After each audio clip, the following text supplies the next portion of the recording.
That remarkable story shortly, but first to Queensland, where a new emergency is looming.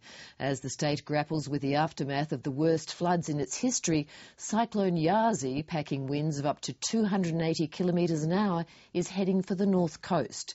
The military has been called in to help with mass evacuations in Cairns, and residents are fleeing low-lying areas in other centres. For the latest, I'm joined by the state's Emergency Services Minister Neil Roberts at the Emergency Management Queensland headquarters in Brisbane.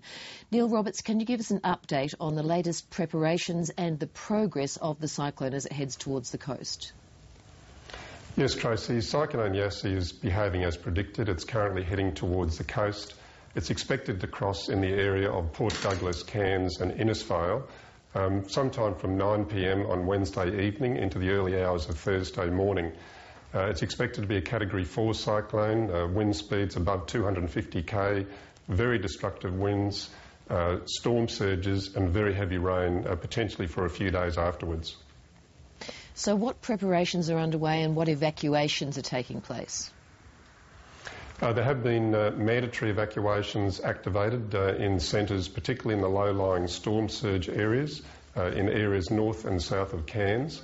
That's only in those areas where we expect a storm surge. That's expected to be a significant part of this cyclone, and most lives are lost in storm surges, surprisingly, rather than the wind from cyclones. So that's why there's been a lot of attention and planning on that issue late this afternoon and into tonight in those high-risk areas. And I understand you're urging people in areas that will be hit hard that if they want to move, they have to get out tonight because conditions may be so bad in the morning they won't be able to move. Yes, we really need people to move, particularly to family and friends, by tonight. Those that don't have family and friends to go to, there will be shelters opened by early tomorrow morning in the high-risk areas, and their local councils will be providing advice through their local radio and television networks as to where they are.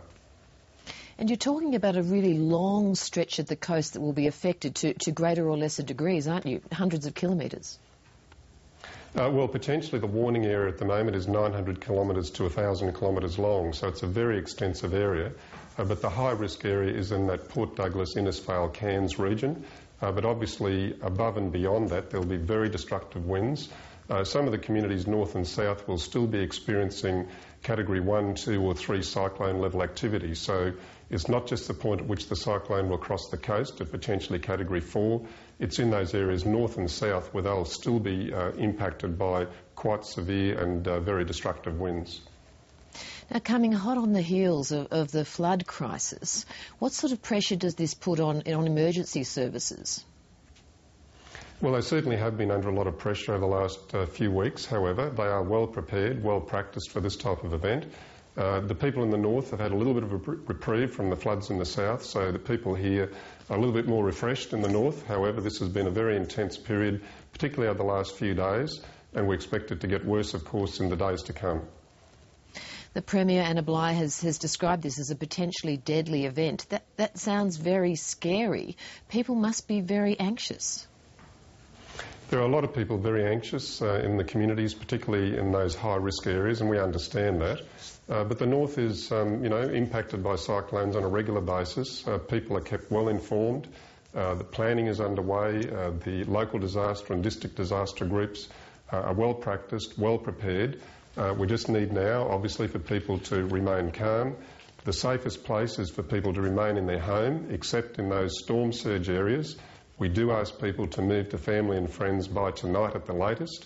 If they haven't got family and friends, of course, as I've indicated, there will be shelters open early tomorrow morning in a number of those areas.